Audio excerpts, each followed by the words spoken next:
नमस्कार दोस्तों, आप सबका एक बार फिर स्वागत करते हैं। दोस्तों आज की वीडियो में हम बात करेंगे जो यहाँ पे प्लेसमेंट एजेंसी से जो कैंडिडेट यहाँ पे गवर्नमेंट सेक्टर में लगे हुए थे या फिर किसी भी पंजीकृत जो संस्था है, कोई इंस्टीट्यूशन है, उसके द्वारा जो यहाँ पे संविदा के ऊपर जो गवर्नमेंट डिपार्टमेंट्स में लगे हुए थे, या फिर कुछ कैंडिडेट जो कॉन्ट्रेक्चुअल बेसिस पे यहाँ पे जो लगे हुए थे डिपार्टमेंट्स में, उसको लेके यहाँ पे इम्पोर्टेंट जो पहलू है उसको अपन इस वीडियोस में जानेंगे। दोस्तों ये जो सर्कुलर है, आपने काफ़ी डिपार्टमेंट्स में, काफ़ी जगह, काफ़ी न्यूज़पेपर में आपने इस प्रकार का सर्कुलर अलग अलग डेट के अकॉर्डिंग अलग अलग फॉर्म में देखा होगा। क्योंकि यहाँ पे जो ये सर्कुलर है, ये हम बात कर रहे हैं चिकित्सा एवं स्वास्थ्य अधिकारी के द्वारा ये रिलीज़ किया गया है। हालांकि इससे पहले सेम जो सर्कुलर है वो यहाँ पे पंचायती राज में भी यहाँ पे जो है वो जारी किया गया था। इसी प्रकार से शिक्षा विभाग के अंदर भी जारी किया गया था। इसी प्रकार से हमारे पास में जो जो चिकित्सा विभाग का एक अलग विभाग है, जो आयुर्वेदिक विभाग है, उसके अंदर भी इस प्रकार का सर्कुलर देखा गया था। और काफ़ी कैंडिडेट के द्वारा इस सर्कुलर को लेके काफ़ी बड़ी बहस भी यहाँ पे हाई कोर्ट में की गई थी। अनेक प्रकार की रेट विभिन्न प्रकार के मुद्दों के ऊपर लगाई गई थी। हालांकि उन मुद्दों को लेके हम चर्चा आज की इस वीडियोस में करेंगे, जानेंगे किस प्रकार से उन मुद्दों को शॉर्ट आउट यहाँ पे राजस्थान हाई कोर्ट और डिपार्टमेंट्स के द्वारा किया जा रहा है, जिसके अंदर डायरेक्टली जो एम्प्लॉयज़ है, जो कर्मचारी है या फिर अपनी यूँ के जो संविदा के ऊपर जो नियुक्त है, उस कैंडिडेट को इसका सामना करना पड़ रहा है। हालांकि ये चीज़ गलत है, ये चीज़ आपको भी पता है और मुझे भी पता है, लेकिन खैर अपन इस ऑर्डर के अधीन जो भी बातें हैं उसकी डिस्कस इस वीडियोस में करेंगे। इसके अलावा अपन यहाँ पे बात नहीं करेंगे। सबसे पहले आप यहाँ पे देख पा रहे हैं कार्यालय मुख्य चिकित्सा सीएमओ के द्वारा जयपुर द्वितीय के द्वारा ये जारी किया गया है। डेट आप लोग यहाँ पे इसकी भी देख पा रहे हैं 17/10/2024 से हाल ही में लेटेस्ट यहाँ पे ये नोटिस है। हालांकि इससे पहले भी काफ़ी निकाले गए थे डिपार्टमेंट्स से, अलग अलग डिपार्टमेंट्स के द्वारा, लेकिन उनको इशू ना बना के अभी काफ़ी प्रकार के इश्यूज इस पे यहाँ पे बने हुए हैं, तो उसको लेके मैं आपके सामने चर्चा करना चाह रहा हूँ। तो यहाँ पे आप देख पा रहे हैं कि इसके अंदर कार्यालय के अधीनस्थ जो भी कार्यालय है, चिकित्सा संस्थान है, सरकार के द्वारा जो संचालित है, जो भी सरकार के द्वारा जो योजना चलाई जा रही है चिकित्सा विभाग में, तो उसके अंदर जो पंजीकृत विभिन्न संस्थाएँ हैं, प्लेसमेंट एजेंसी के माध्यम से जो सुविधा पे लगे हैं, जो अनुबंध किया हुआ जो सेवाएँ यहाँ पर ली जा रही है उस डिपार्टमेंट्स के द्वारा परमानेंट यहाँ पे 1 साल 2 साल 3 साल जिस योजना को चलाने के लिए जो एम्प्लॉयज़ की कमी है, उसके लिए बाहर से किसी इंस्टीट्यूशन से, प्लेसमेंट एजेंसी से या फिर कोई कॉन्ट्रैक्ट बेसिस से किसी कैंडिडेट को यहाँ पे उस डिपार्टमेंट्स पे लगाया जा रहा है। तो उसमें विभिन्न संस्थाएं, प्लेसमेंट एजेंसियों के द्वारा केंद्र राज्य सरकार के द्वारा जो योजनाओं को सफल क्रियान्वित के लिए स्थायी कर्मचारी की जो है यहाँ पे वैकेंट है, यानी वहाँ पे उसकी उपलब्धता नहीं है, तो उसी को ध्यान में रखते हुए अस्थायी कार्मिकों का यहाँ पे जो है उसका माध्यम से इसकी सेवा ली जा रही है। ये कार्मिक राज्य सरकार के नियम अनुसार नियुक्ति प्रदान नहीं किए जाने तक राजकीय कार्मिक का दावा नहीं कर सकते। यानी जिन कैंडिडेट्स को प्लेसमेंट एजेंसी के माध्यम से, जिन कैंडिडेट को कॉन्ट्रैक्चुअल माध्यम से, जिन कैंडिडेट को किसी पंजीकृत संस्था के माध्यम से किसी भी योजना जो मेडिकल डिपार्टमेंट्स में चलाई जा रही है उसके सफल क्रियान्वयन के लिए, क्योंकि उसके लिए कोई पर्सनली यहाँ पे गवर्नमेंट एम्प्लॉयज़ को नहीं लगाया जा रहा है, उसकी यहाँ पे अनुपलब्धता है, तो उसको देखते हुए उस परियोजना का सफलतापूर्वक यहाँ पे क्रियान्वयन के लिए कुछ कैंडिडेट्स को लगाया जा रहा है, जिनको अपन सुविधा या फिर आप कह सकते हो प्लेसमेंट एजेंसी या फिर अपन कह सकते हैं कॉन्ट्रैक्चुअल बेसिस के कैंडिडेट्स को वहाँ पे किस लिमिटेड टाइम के लिए यहाँ पे उस कार्यालय में लगाया जा रहा है।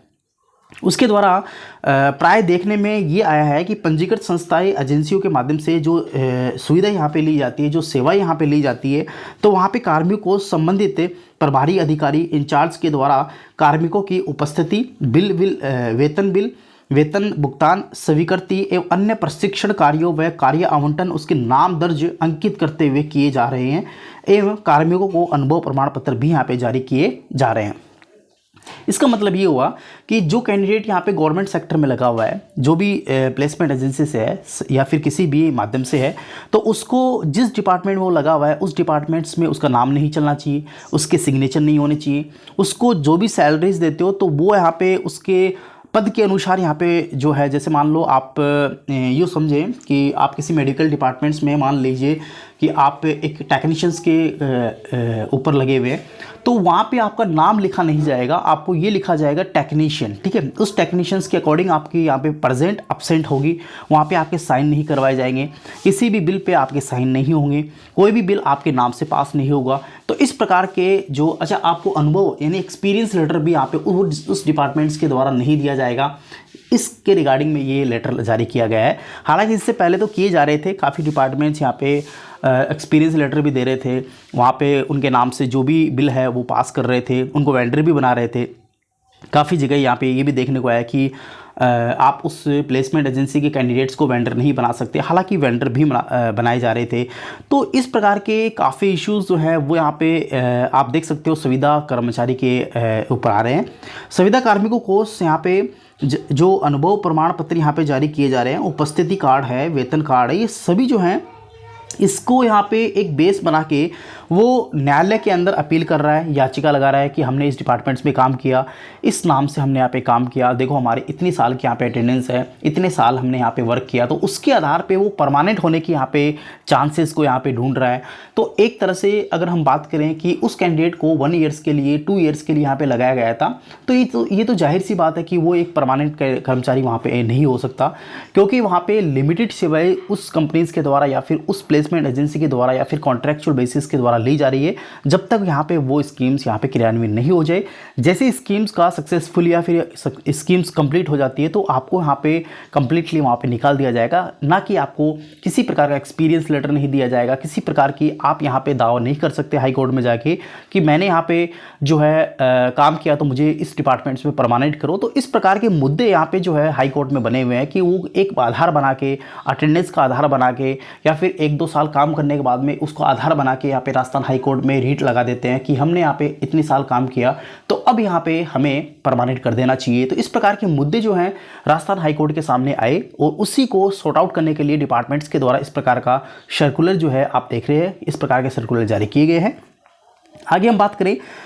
नेक्स्ट आप देख सकते हो इसके अंदर इस पैरा में लिखा हुआ है, इसी प्रकार के जो मैंने आपसे चर्चा की वही लिखा हुआ है। यहाँ पे आपके चिकित्सा संस्थान पर पंजीकृत संस्थाएं एजेंसियों के माध्यम से उपलब्ध करवाए जा रहे कार्मिकों की उपस्थिति, पंजिका, वेतन बिल, भुगतान स्वीकृतियाँ, साथ ही इत्यादि आदेश कार्मिकों के नाम से जारी नहीं करे, ये लिखा हुआ नहीं करे, ठीक है। ना ही कार्मिक को उसके स्तर पर अनुभव प्रमाण पत्र जारी करें, यानी आप एक्सपीरियंस लेटर भी नहीं देंगे। उसके बाद में कार्मिकों को आवश्यक प्रशिक्षण प्रदान प्राप्त किए जाने हेतु उपस्थिति, पंजिका, बिल, वेतन, भुगतान स्वीकृति व अन्य आवश्यक जो दस्तावेज रिकॉर्ड संधारित किए जाने के रिगार्डिंग में एजेंसी को पाबंद करे एवं भविष्य में कार्मिक को अनुभव प्रमाण पत्र राज्य सरकार के द्वारा जारी आदेशों, निर्देशों, प्रपत्र की पालना सुनिश्चित करने के लिए यहाँ पे जारी करावें। तो आप देख सकते हो किस प्रकार से एक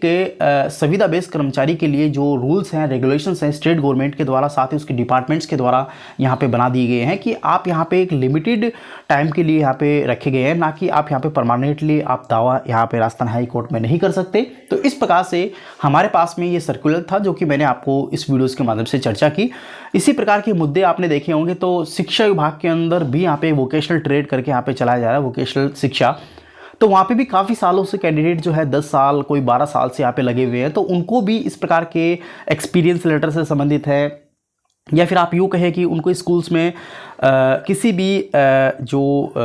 सामग्री क्रय की जाती है तो वहाँ पे उनको वेंडर नहीं बनाया जाता, या फिर आप कहें कि उनकी अटेंडेंस जो है उनके नाम से नहीं होती, सिंपल अब्सेंट या प्रेजेंट ही लिखा जाता है, वहाँ पे उनके साइन नहीं करवाए जाते, ना कि यहाँ पे उसका नाम लिखा जाता है, सिंपली वीटी लिखा जाता है यानी वोकेशनल ट्रेनर लिखा जाता है, और कौन सी ट्रेड है वो ट्रेड लिख दी जाती है, बाकी उसका नाम वहाँ पे नहीं लिखा जाता। तो इस प्रकार के मुद्दे आपने काफ़ी डिपार्टमेंट्स में सुने होंगे और काफ़ी डिपार्टमेंट्स में इस प्रकार के मुद्दे आपको देखने को भी मिले होंगे। आशा करता हूं दोस्तों आपको वीडियो अच्छा लगा होगा। चैनल को सब्सक्राइब और बेल आइकन दबाना बिल्कुल ना भूलें, क्योंकि इसी प्रकार के अपडेट हम आपको इस पोर्टल के माध्यम से देना यहाँ पे सुनिश्चित करते हैं। थैंक यू, धन्यवाद।